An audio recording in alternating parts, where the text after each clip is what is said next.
Welcome people of PopGeeks. My name is Eileen, and we're going to be speaking with someone special today. We're going to be speaking with my husband, Kyle. Kyle is currently running a campaign over at Tabletop Bob's YouTube channel, and it was really quite a treat to sit and get to interview my own husband. We talked about his origin story, so far as getting into Dungeons and Dragons, and where that journey has taken him over time. And we got to touch on, some of his favorite D&D moments, and the current campaign he's running over at Tabletop Bob, and some other fun stuff too. Oh, and by the way, our seating arrangement is really awkward in this one. Don't mind it. We're working with a very tight space over here, and there's just not a lot of room to zoom out, because see that over there, that's a curtain over there, and there's immediately, like, just a tiny bit above the shot, there's all the rungs and stuff like that. So we're just working with what we have around here. So thank you for joining us, and here's the interview. We are back right now with Kyle Thomas, Dungeon Master Extraordinaire. And Kyle, you're running a campaign right now, but you've been playing Dungeons and Dragons for quite a while. Why don't you tell us about your origin story? Well, back in the 90s, prehistoric days, every 12-year-old got into D&D at some point, I would think. I was a movie nerd and stuff like that, but you learn about it, you try it out with your friends and everything like that. But high school, and you get into music and you get into other things, and gaming wasn't really something that I did a lot of. And then in 2014, I was kind of starting over with a lot of things, and I started taking improv classes, which were awesome. One of the best experiences I ever had. And I stumbled, I was in a bookstore in Manhattan, and I was walking around people watching for ideas on how to be other people. And I saw the cover of the 4th edition Player's Handbook, and it had a Dragonborn on the cover, and I'd never seen one before. And I'm like, that's a dude, that's a dragon. What is that? I want to do that. What is that? And so I picked it up, I bought it immediately, and I'm thumbing through it. And then, I found people playing and taught me the new stuff and all of that. And I did it because I thought it would be good practice for improv. But the little bit of improv experience I got just made me really good at D&D.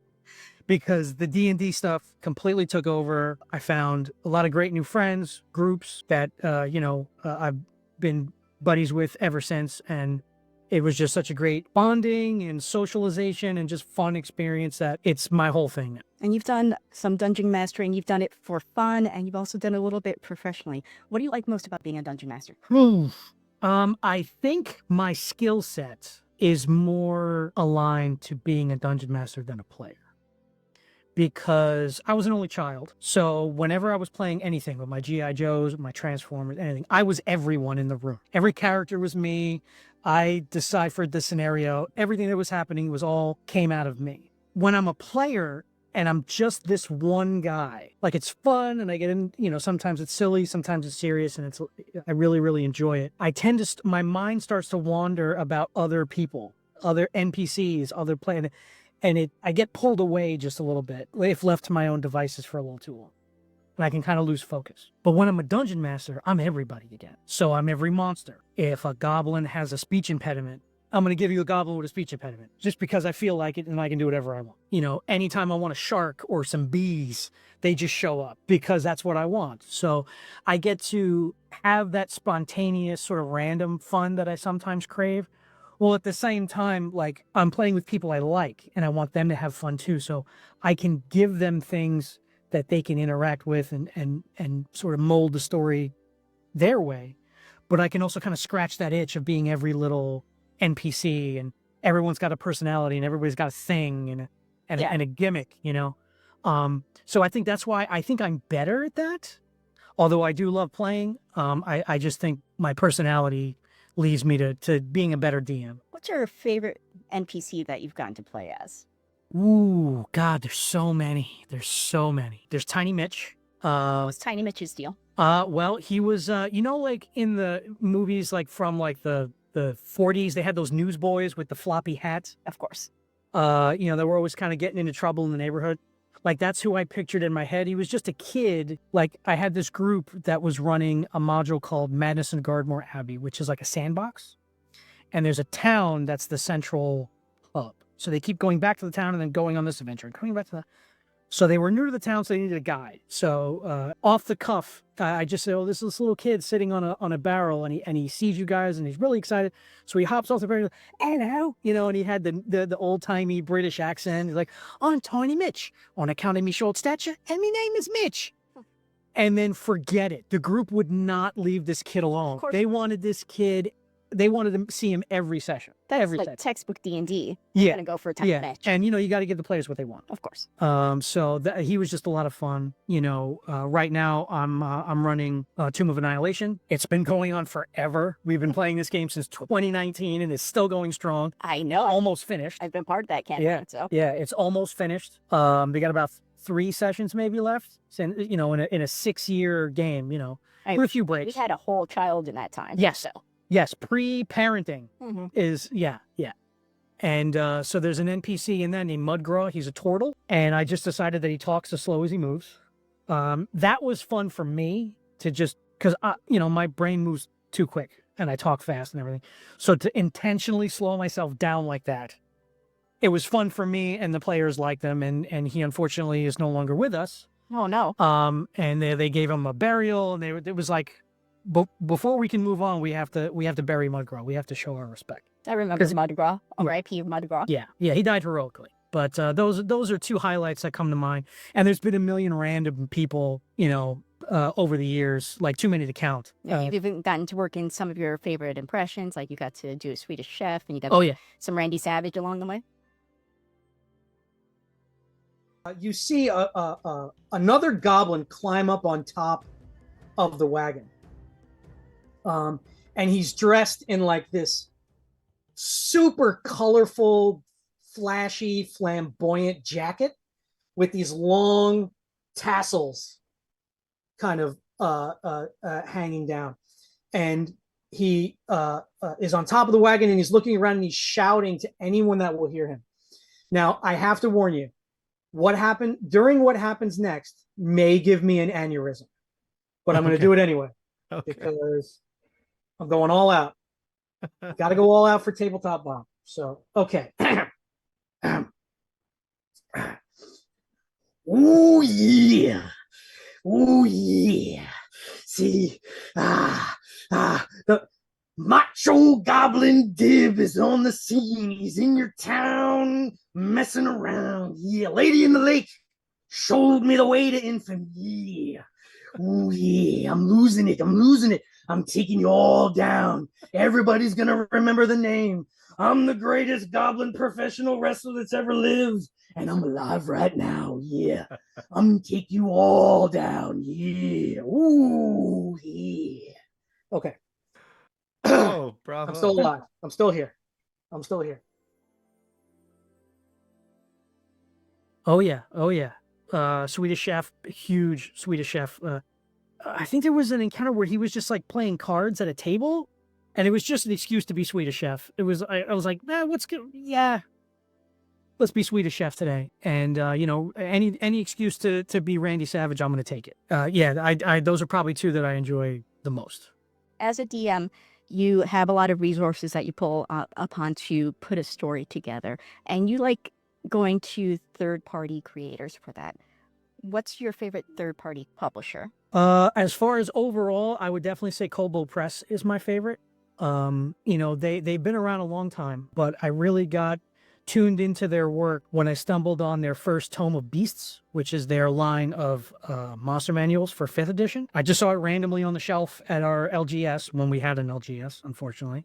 Rest in peace, Modern Myths. It was just a random, but it stood out because it was so big. I'm like, this is crazy. And I just flipped to like 2 random pages. I'm buying this. Like and I found that the creatures were tougher, and they were really interesting, and they had really cool, different kinds of abilities. And of course, the artwork, that wrote me in. But when I actually got into the nuts and bolts of the mechanics and everything, and since that time, I've purchased just about everything that I can get my hands on. Creature manuals, setting books, player options, which they have tons of, books of just spells, just hundreds of spells to use against my party, and then also give them as sort of, instead of loot, Like there's a cool thing you can do that you didn't think of, and who knows if you even wanted it, but now you have it. And maybe sometimes you challenge Gene.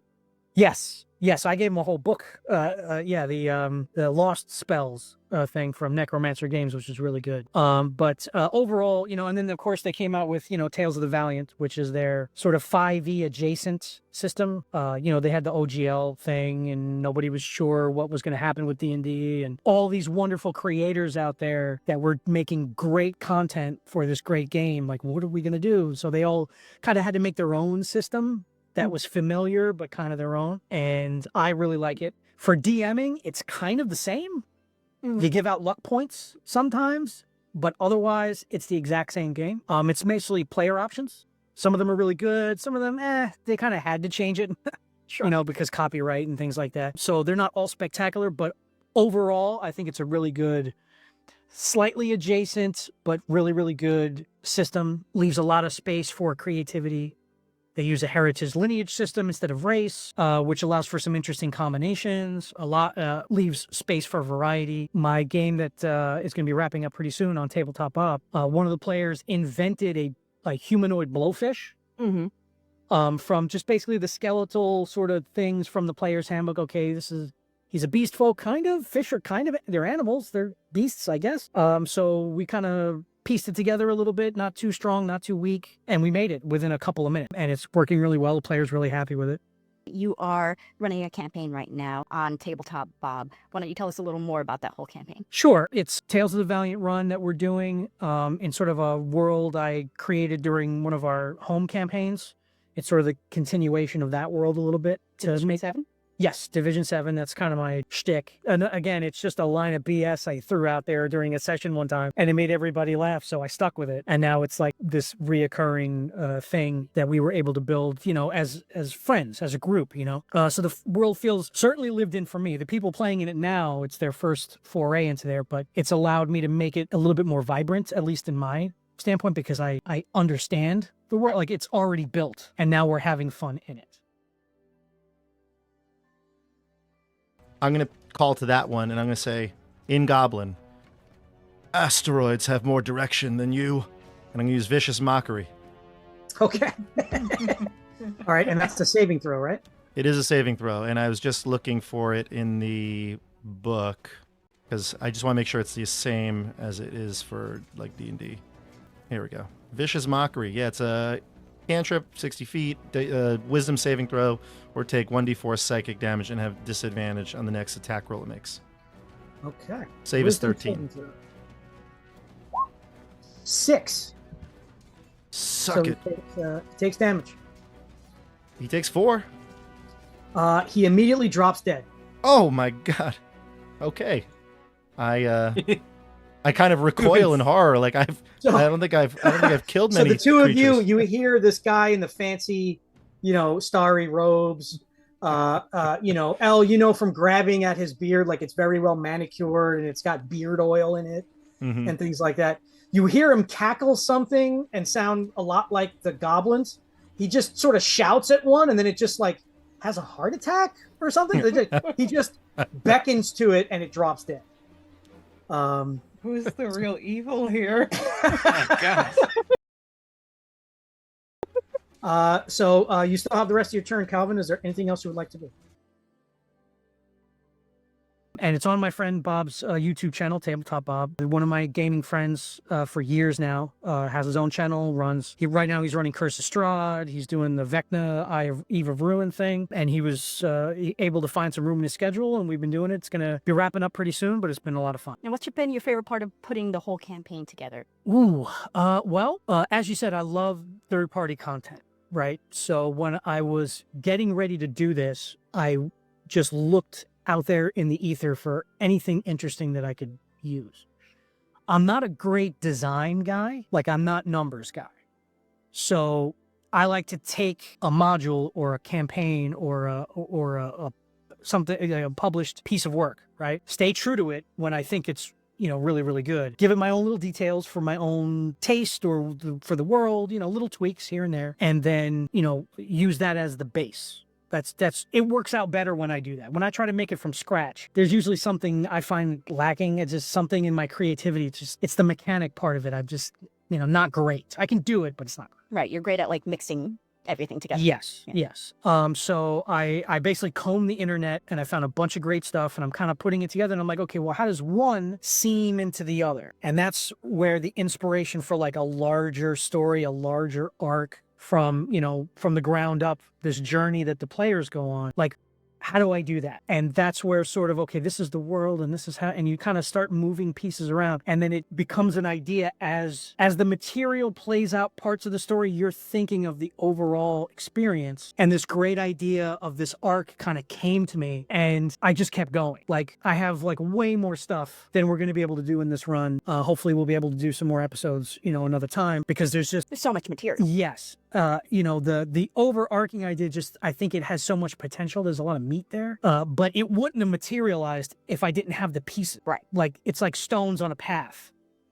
If there's only one stone, it's not a path. You need those steps. Every story has beats and it's been really fun. Even regardless of how long it takes to play it out, or even if I get to finish it, just that creative process was really fun. And that's also something that a DM gets to do away from the table. You get to create by yourself as you're putting these things together. And sometimes it doesn't work. You kind of like look at, and the players, you don't have to waste the players' time with that. You put it to the side and you come up with something else or things like that. So I enjoy that part too, like kind of putting it all together and the concept. And your preference when DMing is like some DMs are more about control and laying the smack down. You're more about like the whole experience. Yes. The interactions between the players, I like to encourage. For our run on Tabletop Bob, we did like a 2-part session 0 where a couple of players were together and then a different, it was 3 and 2. To kind of get their relationships and then they come together and then begin their adventuring career. Interacting with NPCs, just messing around for a little bit to break any tension and you never know like which character is going to mesh with an NPC or which character is going to gravitate or which player is going to enjoy a certain town or a certain organization or just a certain interaction that they're going to want to come back to, or, oh, wow, they really like that. We're going to give them more. Okay, when they go over here, I'm going to make sure there's something like that, because it's not just the player and what the player likes. It's the player playing a character and we got a cat attacking. Hello. What does this player's character like to do? And you really don't know until you do it. Right.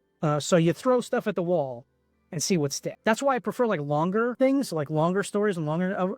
One-shots are fun. You can try things out. Oh, I haven't been a cleric in a while. Let me try this cleric idea. Or, I haven't gotten to use these spells that were in this new book. Let me be this class so I can try out these spells and see how I like it. I prefer, those are fun, but I do prefer the longer run because you can really get in there. You really want to get into the meat of all the characters and adventure. Yeah, everybody's a little different. Some groups like lots of little stories or to go from story to story and character to character.